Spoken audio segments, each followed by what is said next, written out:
وقت ضائع کرنا خودکشی ہے۔ سچ یہ ہے کہ وقت ضائع کرنا ایک طرح کی خودکشی ہے۔ فرق صرف اتنا ہے، خودکشی ہمیشہ کے لیے زندگی سے محروم کر دیتی ہے، اور وقت کا ضائع ایک محدود زمانے تک زندہ کو مردہ بنا دیتی ہے۔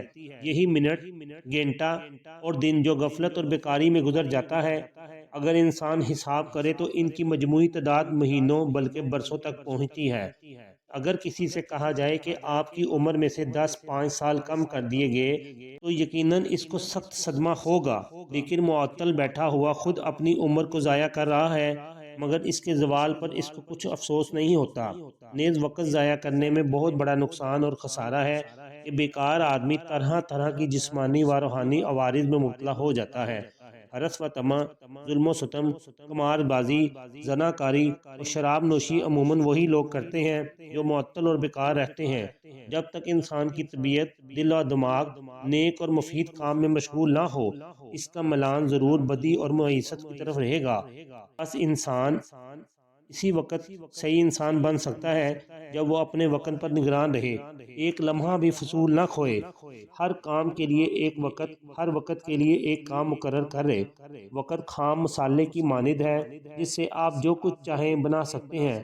وقت وہ سرمایہ ہے جو ہر شخص کو اللہ تعالیٰ کی طرف سے یکساں عطا کیا گیا ہے۔ جو حضرات اس سرمایہ کو مناسب موقع پر کام میں لاتے ہیں، انہی کو جسمانی راحت اور روحانی مسرت نصیب ہوتی ہے۔ وقت ہی صحیح استعمال سے ایک وحشی مہذب بن جاتا ہے، اس کی برکت سے جاہل عالم بن جاتا ہے، مفلس تونگر بن جاتا ہے، نادان دانا بنتے ہیں۔ وقت ایسی دولت ہے جو شاہ و گدا، امیر و غریب، طاقتور اور کمزور سب کو یکساں ملتی ہے۔ جو اس کی قدر کرتا ہے وہ عزت پاتا ہے، جو نا قدری کرتا ہے وہ رسوا ہوتا ہے۔ اگر آپ غور کریں تو 90% لوگ صحیح طور پر نہیں جانتے کہ وہ اپنے وقت کا زیادہ حصہ کہاں اور کیوں صرف کرتے ہیں۔ جو شخص دونوں ہاتھوں کو اپنی جیب میں ڈال کر وقت ضائع کرتا ہے تو وہ بہت جلد اپنے ہاتھ دوسروں کی جیب میں ڈالے گا۔ آپ کی کامیابی کا واحد علاج یہ ہے کہ آپ وقت کبھی فارغ نہیں ہونا چاہیے۔ سستی نام کی کوئی چیز نہ ہو، کیونکہ سستی نسوں کو اس طرح کھا جاتی ہے جس طرح لوہے کو زنگ۔ زندہ آدمی کے لیے بیکاری زندہ درگور ہونا ہے۔